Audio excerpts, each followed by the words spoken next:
Hi, I'm Lisa, and welcome to Aurora Public Library's Make and Learn. Make and Learn is a series of activities, games, and crafts made for you to do with your child to increase their cognitive development and early literacy skills. Today, I'm going to be focusing on the early literacy skill of play and the concept of matching. And we're going to do this through some card games. So the first thing you'll need is some supplies. If you have index cards, these would be the easiest thing to do.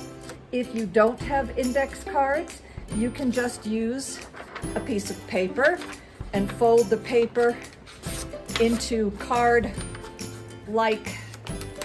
sizes. And then you can just open it up and cut along those lines, and you would have your cards. You also will need some scissors, some tape, a big bold pen, and I used pictures that I cut out of these Sunday newspaper supplements or the things that you get in your mailbox once a week, advertising things. So any of these have good pictures that you can use. So now that you have your supplies, what you're going to do is you're going to make some cards. The cards can be as simple or as complicated as you think your child would like to work with. The simplest way to make the cards would be to put items on two cards that are the same. For example, here I cut out two pictures of eggs. I did write the word eggs just so the child gets used to seeing the word. And so that's probably the simplest way to make cards. You can make as many as you'd like. So I cut those out. I also, in the same supplements, cut out some ones with dogs. So you can cut out as many pictures as you like. Feel free to draw pictures if you'd like. And that's the simplest way to play with the cards. We'll come back to different games in a minute. A little more difficult way to play with the cards would be to put items that are used for similar purposes. For example, I cut out of an ad some shirts and some shorts. Again, I wrote the words on here just to be making the connection between the pictures and the words. But you could play this game by putting out cards that have similar uses, because these are both clothes.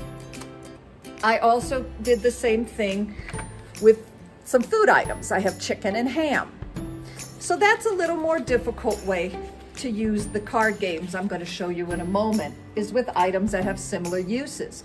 You can do toys, you can do outdoor activities, and you don't need to do all the cards the same, like they don't all need to be clothes or toys, but you want all the cards to have two matching cards that are used for the same purpose.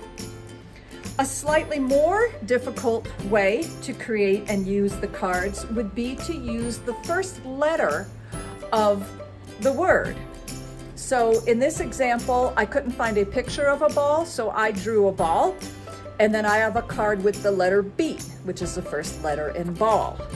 You can make very, very simple drawings. They do not need to be great artistic works. Here I did a drawing of a tree, and then I have the letter T. Again, if this is what I'm going to use for my cards, I want all of them to be a picture and then a first letter. Don't mix and match pictures and first letters with same items, with same uses. That's just too confusing. And honestly, there's great ways to cheat at the drawing. If you go online and just put in what the item you want, like ball, and put in line drawing, you have something you can copy from. An even more complex skill, if you have a slightly older child, would be to do rhyming words that you're going to match. And again, you can do this with pictures. Here I have a cat and then a picture of a man with a hat, but I have the arrow to designate that it's the hat and not the man. So these are rhyming words, and you can go through and make cards that have that. You could also just draw them. Again, go online. You can find great drawings to copy. Here is a fan and a pan. Doesn't take a lot of artistic talent to copy that from a thing I found online. So you could do rhyming words. And probably the most difficult way you can play these games with matching cards would be just words on their own. Obviously, this would be for the older child. These could be sight words that they have, and you can do them any of these ways. Matching, rhyming. Here I have moon and spoon, items that are used for the same purpose. Whichever kind of card deck you want to create, you can do it just with words if that's where your child is. But remember, this is play, so if your child is having difficulty with a word on a card, don't make them struggle over it and sound it out. Just tell them the word. We want this to be fun and not a really mind-blowing activity. So here are the games that you can play with any of these sets of cards. The easiest game to play would be simply matching. Take all your cards and just lay them out on a table or on the floor. You can make 6 cards, 10 cards, 20 cards, whatever you want to make. And then the child would have to just look at them and then find the 2 items that match. So the eggs and the eggs. It doesn't matter if they can't read. It's okay if they're even just looking at the shapes of the letters and matching that.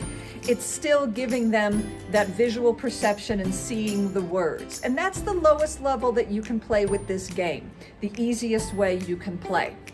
If your child's a little more advanced or you want to try something a little more advanced, try a game of Go Fish.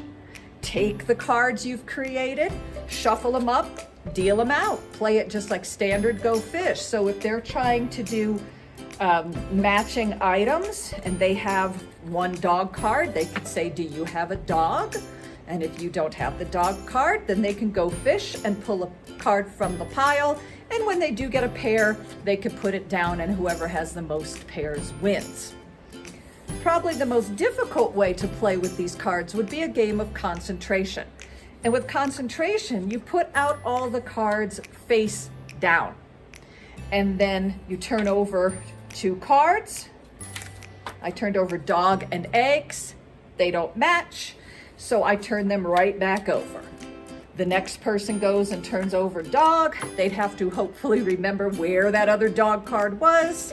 They turn it over. Oh, they get a match. And they get to keep that one. Whoever has the most matches wins.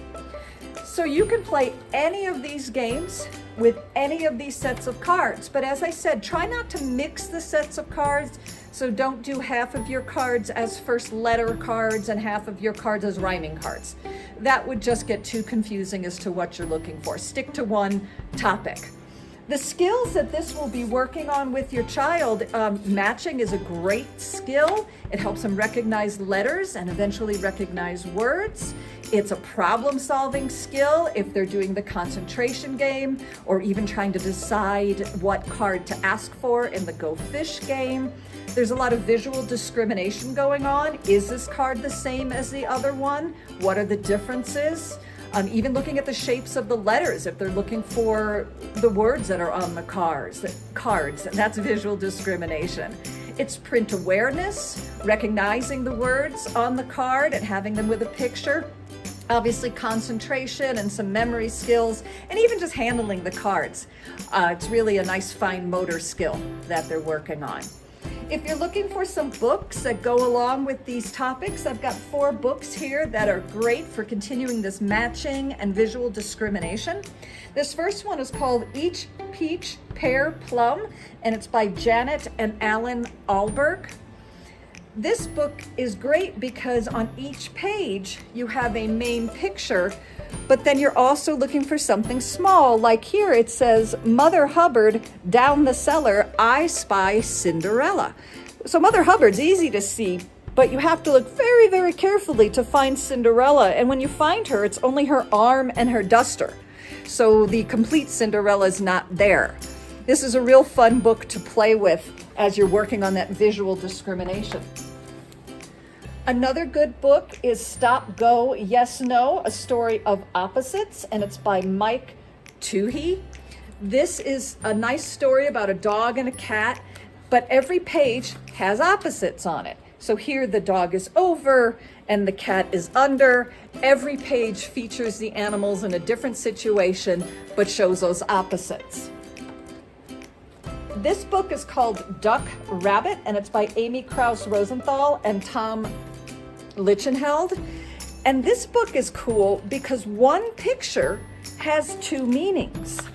If we're looking at this picture and it says, "Are you kidding me? It's totally a duck." And then on the other page, it's for sure a rabbit. Well, if you look at it this way, where this is the head and the eye and this is the duck's bill, it's the duck. But if you think about it the other way, where this is a rabbit's head and his eyes and his ears are just pushed back, it's a rabbit. And the whole book goes on like that with the one picture standing for two things. That's a really interesting concept for kids to get. And the last book I'm going to talk about is called Which is Round, Which is Bigger by Miniko Mamata. And this book keeps changing how the pictures are seen, really. Because on this page, which one is round? And it's very obviously the tomato or the apple, because the critter isn't round. But then on the next page, when the apple is eaten and the critter is curled up into a ball, this is where the round is. And so it's nice for the child to see that something isn't always permanent, that it can be changing its shape and its form. So I hope that you get to play some of these card games, that you make your own set of cards, you can have your child help with that, and that you tune in again with the Aurora Public Libraries for another Make and Learn soon. Thanks for watching.